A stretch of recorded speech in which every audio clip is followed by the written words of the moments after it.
Jiribam gi mihatta chennaba amasu phare punna ani sure kumja lising ani ga kunmari ge November da pikliba angang ahum yauna micham taruk Jiribam da tamthina hatkibagi thokdok ta chennaba ni haiba mioi amasu National Investigation Agency NIA na phare hairi mihat aduga mari leinana hojik phawba da NIA na phaba mioi ani sure NIA amasung Assam Police ke apunba team amana Mizoram dagi pharaba mioi sing adudi thangli yalan mar amasung Lan Roksang Mar Elas Rosangni Jiribam gi mihatta mapungoina chene haina farba mioi sing adudagi SIM card kaloina na mobile phone amasu phangbangam ki haire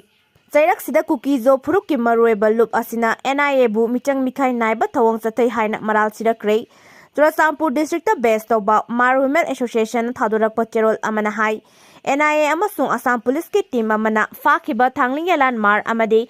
Langlongsan mar hyriba mioi animak nomagi khusuma na hingjaba icham chamba mioi ngaktani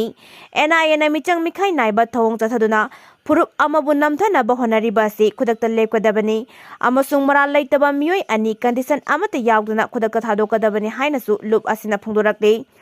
atopa cherol amada cookie jo council bu NIA na fakiba thanglingalan hyriba mioi asi icham chamna hi holaga sen tanduna leijaba michamne haina phungdorakle Mar Inpui General Headquarter rasu Tangligalan Mar Amadi Langlongsan Mar Hakibagi Tawangbu akan mamongda yaning da phungdorakle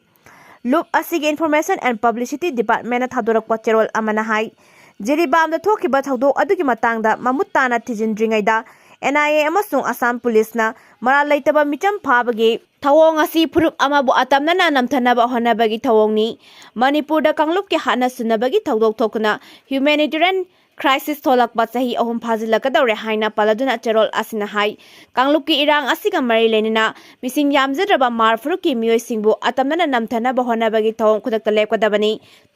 Thanglingelan mar amadi lanrosang mar bu khudakta condition amata yawguna thadokpaga loinana mar furuki mioi singda constitution na piba right sing mapung phana phangan gadabani haina su mar inpui general headquarters ke cherol asina makhatana phungdurakle